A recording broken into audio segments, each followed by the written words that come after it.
You have to calculate the IRMS. The graph is between I and T. Okay. So the maximum current here above the axis is 2 ampere. Below the axis minus 2 ampere. Okay. Find the IRMS. So IRMS will be under root I1 square plus I2 square plus I3 square by 3. I1 is this, that is 2 square plus this is minus 2 and again by 3. So what it will be? Up 2 square will be common रहेगा ना. तो क्या remaining होगा? अरे आएगा नहीं. 2 square common लेकिन 1 + 1 + 1 3 upon 3 that is 2 ampere. Okay. Next topic phasor and phasor diagram.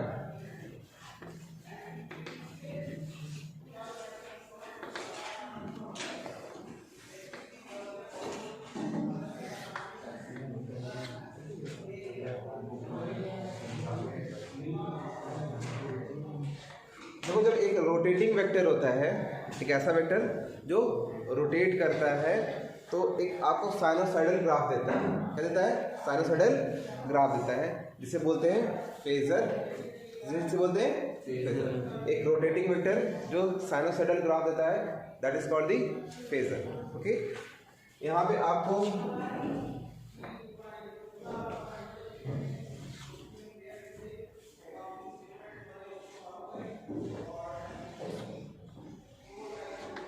दो ग्राफ मिलेंगे.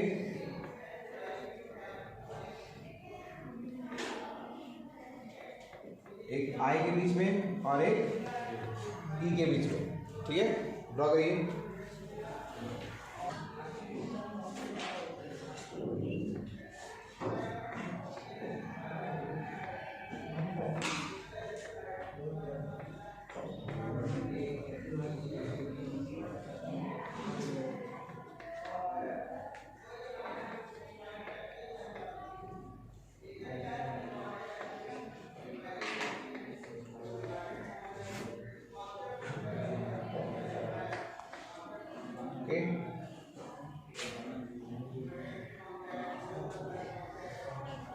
E0 and I0 the peak values of EMF and the current.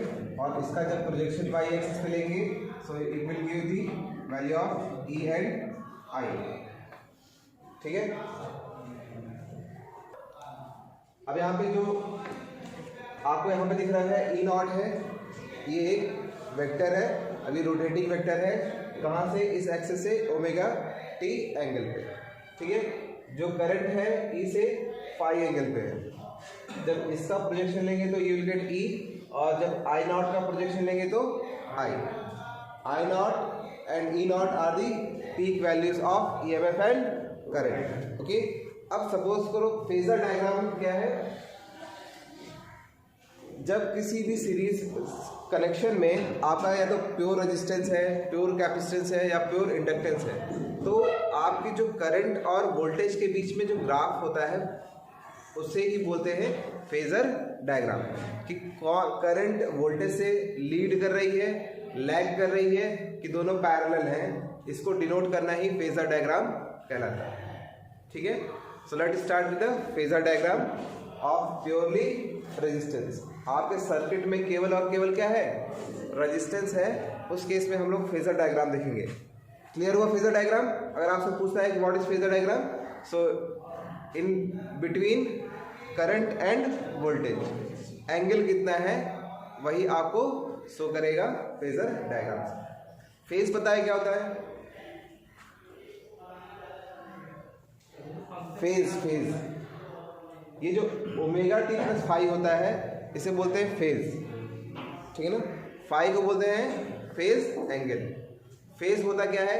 किसी पर्टिकुलर टाइम पर किसी पार्टिकल की पोजीशन और डायरेक्शन शो करना। किसी पर्टिकुलर इंस्टेंट पे कोई पार्टिकल किस डायरेक्शन में है और किस पोजीशन पे है, इसको डिनोट कौन करेगा? फेज डिनोट करेगा। क्लियर है? चलिए, सो आपको एक सर्किट है आपके पास,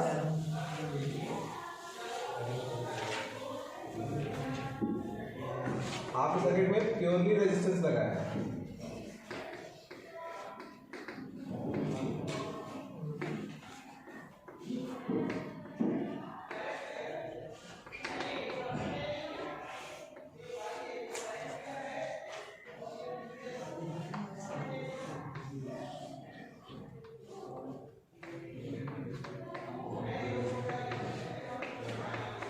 आपकी जो ईएमएफ की वैल्यू है ई naught sine omega.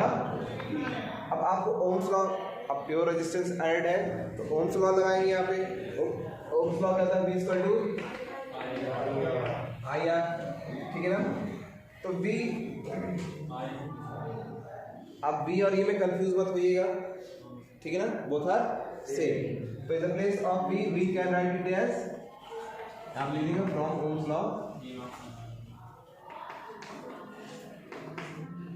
So E naught sin omega t is equal to I R. Okay, the value of I, हमको I का फंक्शन, अब देखो E का फंक्शन तो हमें पता है, E का फंक्शन वोल्टेज का, EMF का फंक्शन हमको पता है। अरे पता है ना कि हमारे हाउस होल्ड में या किसी भी जब AC लगी है तो AC में किसका फंक्शन होगा? E is equal to E naught sin omega t, सबको पता है। अब हमको I का फंक्शन क्या होगा? So I will be E naught by R sin omega t। अब ये क्या है? अरे पीक वैल्यू ऑफ करंट, ठीक है ना? Peak value of current. So I is equal to I naught sin omega t। आप इस फंक्शन को देखिए और आप इस फंक्शन को देखिए। I t is function of I naught sin omega t, ठीक है ना? क्लियर है? अब यहाँ पे देखो, ये फंक्शन और इस फंक्शन में कोई फेज का डिफरेंस है? कोई डिफरेंस नहीं है। अगर यहाँ पे आप E naught sine omega t plus five भी कर देते हो तो यहाँ पे भी ओमेगा टी प्लस फाइव आएगा। अरे आएगा। अगर हम EMF का फंक्शन लेके चलते हैं, E naught is equal to E naught sine omega t plus five, तो आपको I का फंक्शन भी I naught sine omega t plus five मिलेगा। तो फाइव के लिए परेशान मत होना। क्लियर है? अब ये फंक्शन और ये दोनों फंक्शन क्या है? सेम। तो इन दोनों के बीच में if your resistance is attached to your circuit then there will be no phase between I and E। तो कैसे ग्राफ बनेगा E और के बीच में? Simple, parallel to each other. Phasor diagram जो होगा इसका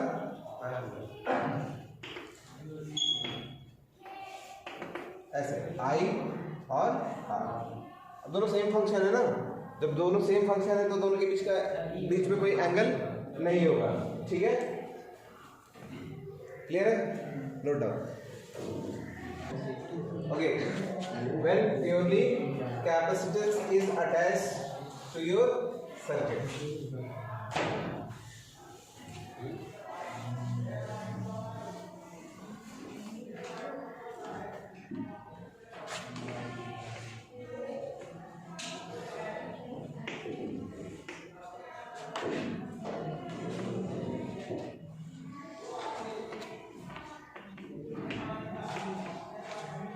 अब यहाँ पे देखो, कैपेसिटर में अगर करंट जा रही है इसका मतलब है इसके ऊपर चार्ज कितना होगा? Q equal to CV। आपको E का फंक्शन पता है, आपको किसका फंक्शन फाइंड आउट करना है? I। तो I क्या हो जाएगी? I is equal to dQ by dt, rate of flow of charge. अब चार्ज की वैल्यू गिवन होगी 42 है, so what it will be? d by dt of CB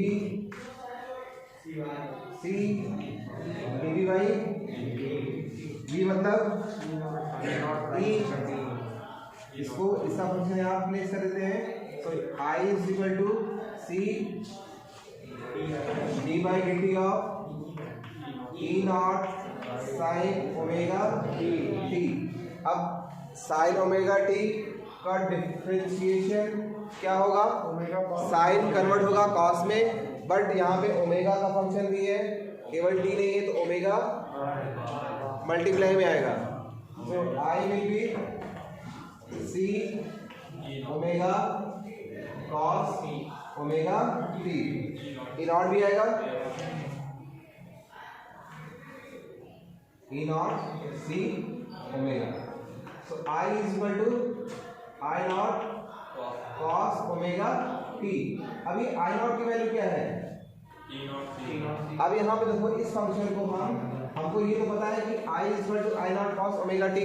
अब यहाँ पे साइन ईएमएफ जो है वो साइन का फंक्शन है, और जो करंट आया है वो किसका फंक्शन है, कॉस का फंक्शन है। बट इससे पहले देख लेते हैं, so I can be written as E naught by, अब सी ओमेगा सी जो है वो मल्टीप्लाई में है, इसको इस फंक्शन में कन्वर्ट करने के लिए हम इसको 1 बाई ओमेगा सी लिखते, कोई प्रॉब्लम, वापस ये न्यूमरेटर में चला जाएगा। So I is upon I 1 by omega C cos omega t. अभी जो 1 बाई ओमेगा सी है that is called the axis, that is called X C. इसे क्या बोलते हैं, कौन सा reactance, capacitive reactance. Okay, this is called the capacitive reactance. So Xc is equal to 1 by omega c. Okay. So Xc is equal to 1 by omega c. This is called the capacitive reactance. अब function यहाँ पे देखो,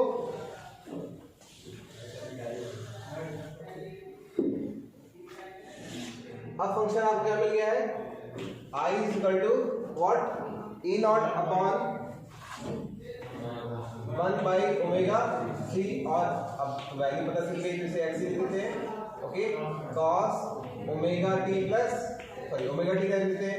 but आपको अगर इस same function में interchange करना है, कॉस को साइन में चेंज करना है, तो क्या करेंगे, 90 प्लस थीटा करें, 90 माइनस थीटा करें, साइन 90 प्लस ओमेगा टी। ठीक है, इसमें करंट क्या कर रही है, लीड कर रही है, करंट क्या कर रही है, लीड कर रही है। Sine omega t plus five, इसे ऐसे लिखते हैं, I naught sine pi by 2 plus omega T.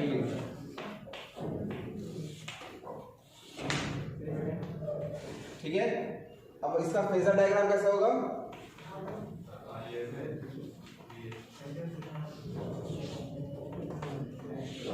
अब देखो आप कुछ भी कर लो, सपोज करो ई ऐसे है, अब आपको जो ई है वो ओमेगा टी एंगल पे ऑलरेडी रोटेट हो चुका है, ये जो ई है वो ओमेगा टी एंगल पे ऑलरेडी रोटेट कर चुका है। अब क्या करना है, अब इससे 90 डिग्री पे है, इसमें 90 डिग्री पे है, ठीक है ना। तो ये बी और ये, ठीक है, और एंगल कितना होगा, pi by, okay, note B.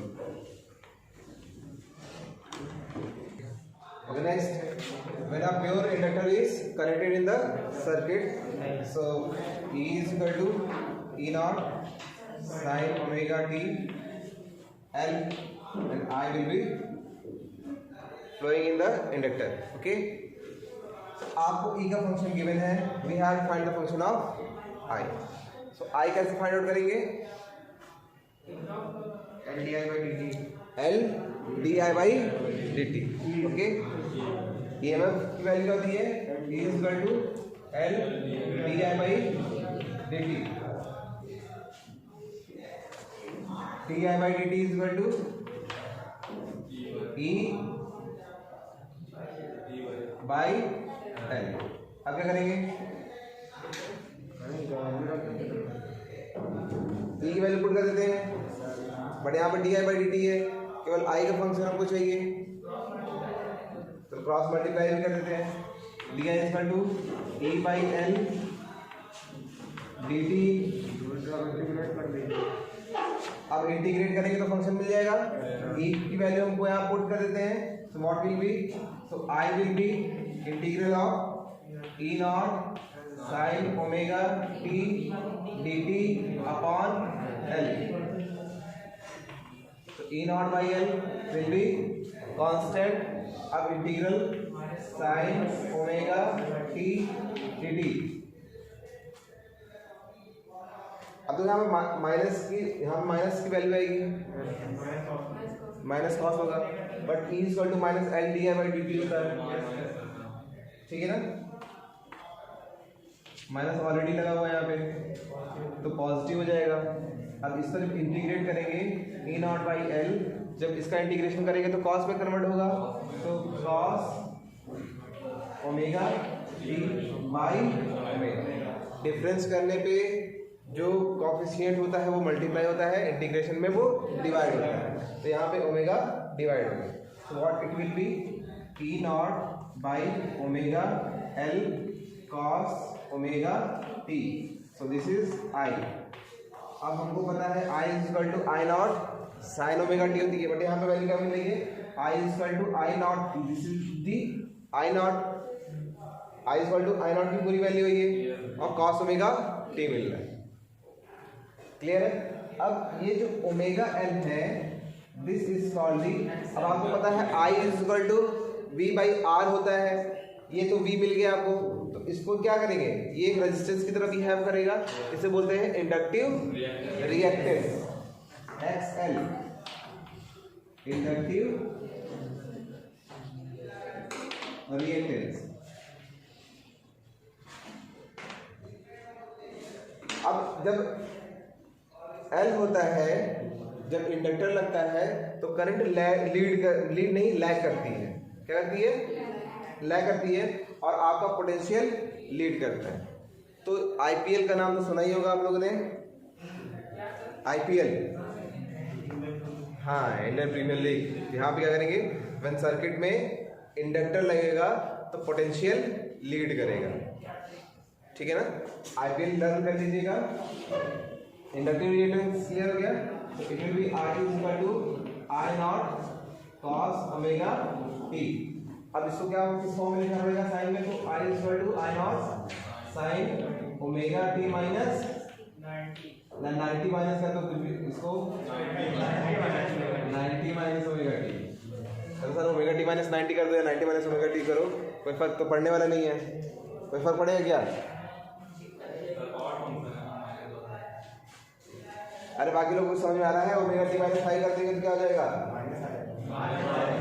Minus आ जाएगा, ठीक है, 90 माइनस थीटा करेंगे, तो it will be I is equal to I naught sine 5/2 minus omega T, मतलब आपकी करंट क्या कर रही है, लैग कर रही है। और यहाँ पे आईपीएल लर्न कर लीजिएगा, आईपीएल में आई स्टैंड्स फॉर इंडक्टेंस और पीएल मींस पोटेंशियल आपका लीड करेगा।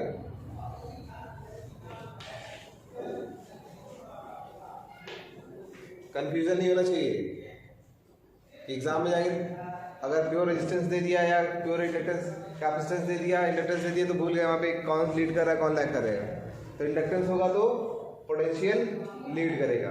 फेजर डायग्राम बना सकते हैं, ड्रॉ कर लीजिए फेजर डायग्राम, चलिए सब फेजर डायग्राम देखते हैं।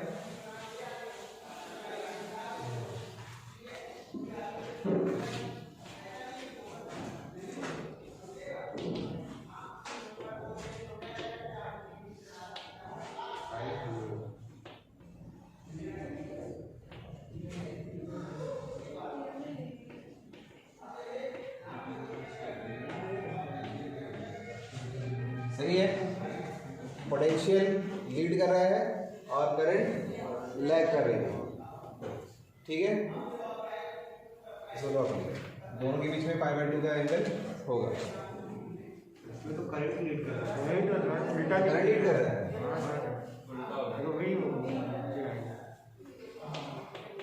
और ठीक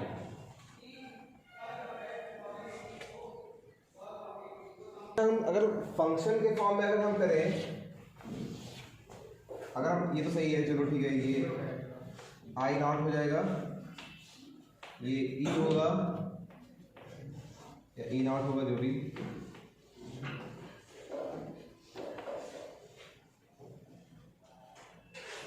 अच्छा एक चीज लिखते हैं, जरा बताना,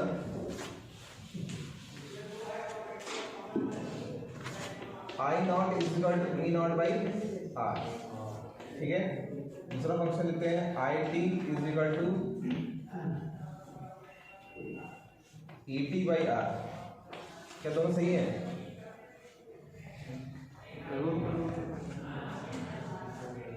एक फंक्शन लिखा है I naught is equal to E naught by R, second is I T is equal to E T by R. पहला वाला केस सही है, सेकंड केस ठीक है ना।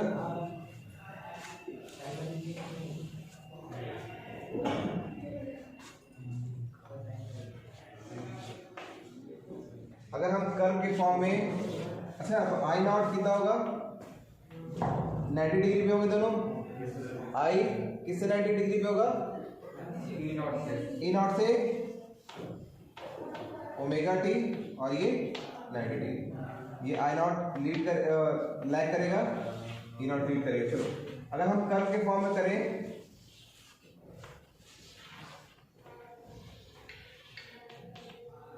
ये बताइए कौन सा आई का कर्व होगा, कौन सा ई का कर्व होगा? जो ओरिजिनल चालू हो रहा है और ईएमएफ का आई नॉट कॉस ओमेगा टी, मतलब जो आई है वो कॉस का फंक्शन है, तो कॉस का फंक्शन इसमें कौन सा है? ऊपर वाला, दिस वन, ठीक है। ये डार्क वन है, ये किसका फंक्शन है? कॉस का। तो ये करंट का फंक्शन हो जाएगा I is equal to I naught cos omega T, और ये जो स्टार्ट हो रहा है ओरिजिन से, this is a function of EMF, okay. E is equal to E naught sine omega T. Clear है? अब आपको इंडक्टेंस के लिए तो बता दिया, कैपेसिटेंस के लिए ये कर्व ड्रॉ कर लीजिएगा, उसमें जस्ट इसका रिवर्स हो जाएगा, ये दोनों कर्व इंटर चेंज हो जाएंगे। ये आपका ईएमएफ हो जाएगा, और नहीं, इसमें भी तो वही रहेगा, इंडक्ट कैपेसिटेंस के लिए ड्रॉ करके ले आएगा, ठीक है। ये आपका